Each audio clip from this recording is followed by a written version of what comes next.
Out there on the edge of nowhere, a woman stepped off the wagon with a satchel in one hand and a letter in the other. Her name was Eleanor Finch, and she was 50 years old. No longer young, not quite old, but carrying the weathering of life in her face and in her quiet steps. She had answered an ad, a mail-order bride ad. It wasn't love she was looking for, just a place to belong. A roof, a shared supper, someone to ask how her day had gone. Maybe a chance to finally matter. The man who'd written her letters had signed them Caleb. His penmanship was rough but sincere, and his words had been gentle. He said he was widowed, that he lived in a place called Willow Creek, that his hands were tired from raising children alone. 7 of them. He needed help, and perhaps in time companionship. Eleanor read his letters by candlelight, each one softening something inside her she'd long tucked away. So she said yes. She packed up her pass, left behind the town where folks only remembered her as the one who never married, and headed west. But when she arrived, there was no Caleb, just a house too quiet, a muddy path lined with 7 pairs of tiny, wary eyes. No wedding dress waiting, no arms to greet her, only a wooden cross planted out back, half buried in snow. Caleb was gone, buried weeks ago in a landslide, one of the older children explained. But the letter had already been sent. Most women would have turned right around. Who could blame them? But Eleanor didn't. She looked at the children, dirty cheeks, torn shoes, hollow stomachs. Then she walked inside and took off her gloves, because something told her she hadn't come all that way for nothing. And maybe this was the beginning of the family she never thought she'd have. The snow had already started melting when Eleanor Grace stepped off the train platform in Willow Creek, Wyoming. Her worn boots sank half an inch into the soft earth, and the hem of her skirt drank the mud like it had been thirsty for days. She clutched a leather-bound satchel to her chest, the only thing she had left from Indiana. That and a letter. A letter from a man named Elijah Rowe, a widower rancher seeking a wife who said he didn't mind if she was older, so long as you're kind. Eleanor had never thought of herself as kind, not lately anyway. She had been dutiful, yes. Obedient, yes. Strong when life insisted. But kind. The kindness had been scraped out of her during years of tending a sick mother who never once said thank you, and then in a short, shameful marriage arranged more for debt than love. When her husband died in a saloon brawl 2 years ago, no one cried. Not even her. At 51, with gray beginning to stitch through her hair and hands as calloused as any field laborer, Eleanor hadn't expected much. But the letter felt different. Elijah's penmanship was careful, his words unpretentious. He said he had 7 children and a broken homestead.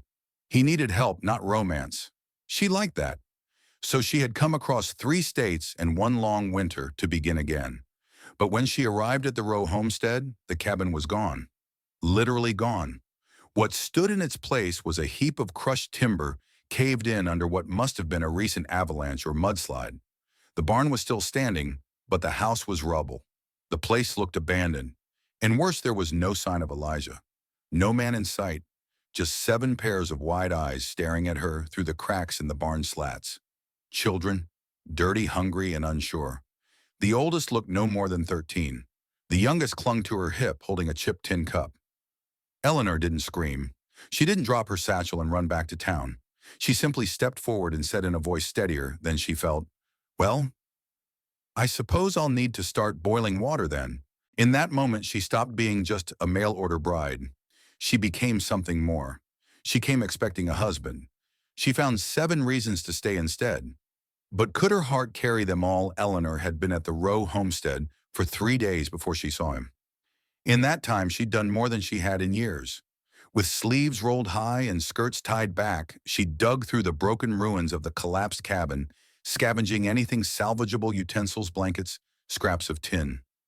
She had fed the children what little flour was left in a burlap sack, stretching it into watery biscuits baked over firewood she'd chopped herself. There was no time to grieve what wasn't there. Only room for action.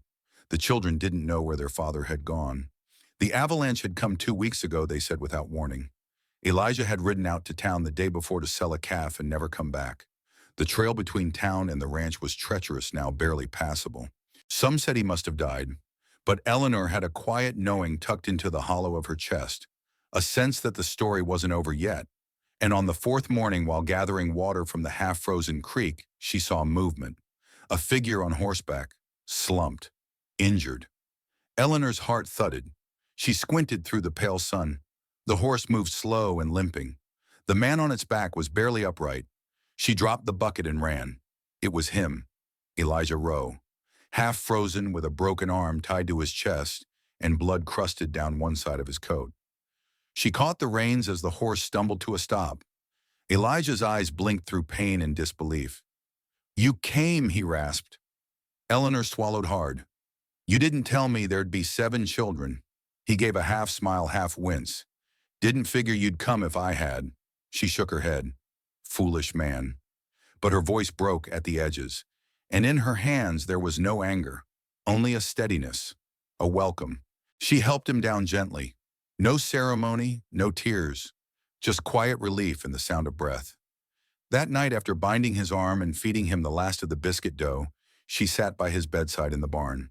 And when the smallest child crawled into her lap and called her ma'am, she didn't correct him. The man she was promised had not died, but he was not the same. Now the question lingered, was she still the same woman who had answered his letter? It rained the day Eleanor washed his wounds. She sat on a stool beside the cot they'd made from barn wood and canvas sacks, her hands steady as she unwrapped the soaked bandage from Elijah's ribs. The flesh beneath was angry and purple, bruised from his fall in the ravine. But it was healing. Everything was healing except the part inside her that didn't know who she was anymore.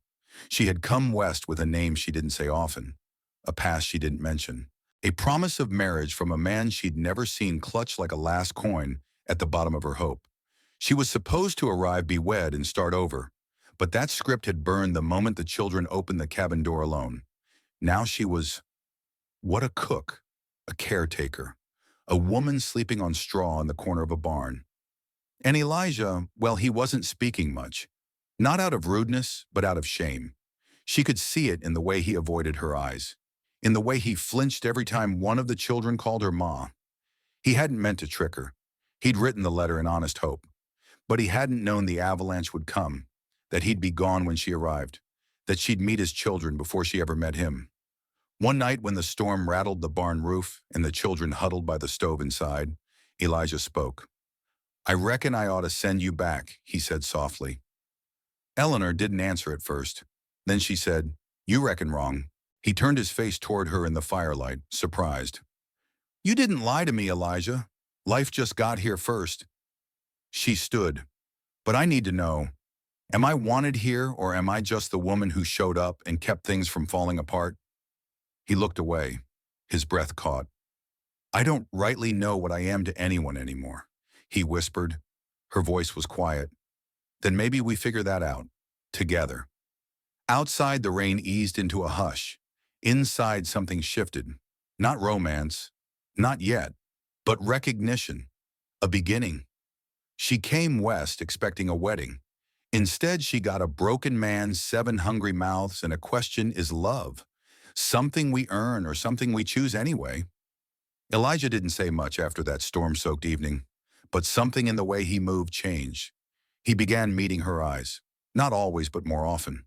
He watched her hands when she kneaded bread and lingered in the doorway when she combed the girl's hair. He started joining her by the fire instead of retreating to the barn shadows. And Eleanor. She stopped waiting for permission to belong. She fixed the window hinge in the boy's room when it snapped in the wind. She hemmed Elijah's torn shirts even when he told her not to fuss. She read Bible verses out loud when the children couldn't sleep, her voice slow and steady like the creek beyond the fields.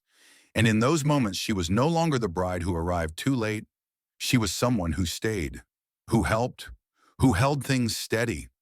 Still, the question hung quiet between them, like the scent of ash in a hearth long gone cold. Was she only here because of obligation? Or could she ever be here because of love? Then came the morning she found Elijah in the field on his knees in the frost, bare hands in the dirt. He looked up, eyes red. "I thought I could do this alone," he said. She knelt beside him. "You don't have to." He stared at the soil. "I don't know what a man like me has left to give." Eleanor reached for his hand. "You gave them a home. You gave them enough. Now maybe you let someone give something back to you." He didn't answer, but he didn't pull away. Later that night, she found the old letter he'd written her tucked in the pages of a worn family Bible. The ink had faded, but the words were still there. I'm not looking for a beauty queen or a miracle. Just someone kind. Someone who'll stay if I fall apart. She touched the page and whispered I stayed. Not because she was trapped, not because she had nowhere else to go, but because she had found something worth staying for. She wasn't asked to stay, but she did. Not for rescue, not for reward, but because sometimes healing starts when someone stays anyway. Spring arrived quietly in the hills just as Eleanor had learned to arrive. Without fanfare, without announcement, but full of meaning if one knew how to look. The snow melted into the roots of the wheatgrass. The children no longer fought over blankets at night. And Elijah started leaving 2 coffee mugs on the porch rail in the mornings without saying a word, just setting them side by side, steam rising in tandem. One afternoon while sweeping out the barn, Eleanor heard footsteps. Small ones. Hushed ones. It was Hannah, the youngest girl, holding a crumpled drawing. It's you, she whispered. In the middle. We all drew it together. Eleanor blinked. The picture showed 7 children, a man with a hat, and a woman with a big round skirt standing in the center. There was a crooked sun above them, and a heart drawn in red crayon where her chest would be. No one had told them to call her Ma, but they had started doing it anyway. That evening, Elijah came in after dark with splinters in his palms and dirt across his brow. He didn't knock, didn't clear his throat, just stood in the doorway quiet and said, I reckon I never expected someone like you. Eleanor set down her mending. Someone like what? He struggled, words slow and raw. Someone who could show up after all that and still love this mess of a place. Still love us. She walked over, took his hands and pressed them to her chest. I don't love perfect things, Elijah. I love real ones. And this place, these children, you're real. They didn't kiss, not that night. There was no crescendo of music, no sudden embrace like in the stories. Instead, he lit the lantern. She set another plate on the table, and they sat, side by side, eating in peace. Because sometimes the greatest love doesn't come with roses. It comes with chores, shared silences honored, and the simple miracle of being chosen when no one else did. She arrived expecting a husband. She found a home and a man who chose her, not with words, but with every quiet act of staying. It was the 4th Sunday in May when the letter came, a wax seal cracked by time. Eleanor knew the handwriting, knew it before she opened the envelope. It was from Richard, her former betrothed, back east. The man who once called her a burden, wrapped in lace and left her at the altar after declaring she looked 20 years older than her age. The words in the letter were polished, apologetic even. He'd heard she'd moved west, that she'd married, that she was caring for children, not her own. He hoped she might consider returning for a simpler, more refined life. Eleanor read the letter 3 times before folding it shut, not in anger, not in pain, but in stillness, because something inside her didn't even flinch. Later that evening, she stepped out to the porch. Elijah was out in the fields with the boys mending a fence. The sun had dipped low, golden over the wheatgrass.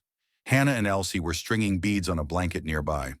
Eleanor sat, folded the letter, and tossed it into the stove without ceremony. Then she breathed. The next morning she found Elijah at the well. She placed a hand on his shoulder. I got a letter from someone who once made me feel small. He looked at her, quiet, waiting. But now, she said, I've got something they never gave me. Not pity, not flattery, just room to be exactly who I am. He nodded, and who you are is enough. That night the wind picked up over the prairie. The shutters rattled, and Eleanor curled beneath a patched quilt, not with fear but with peace.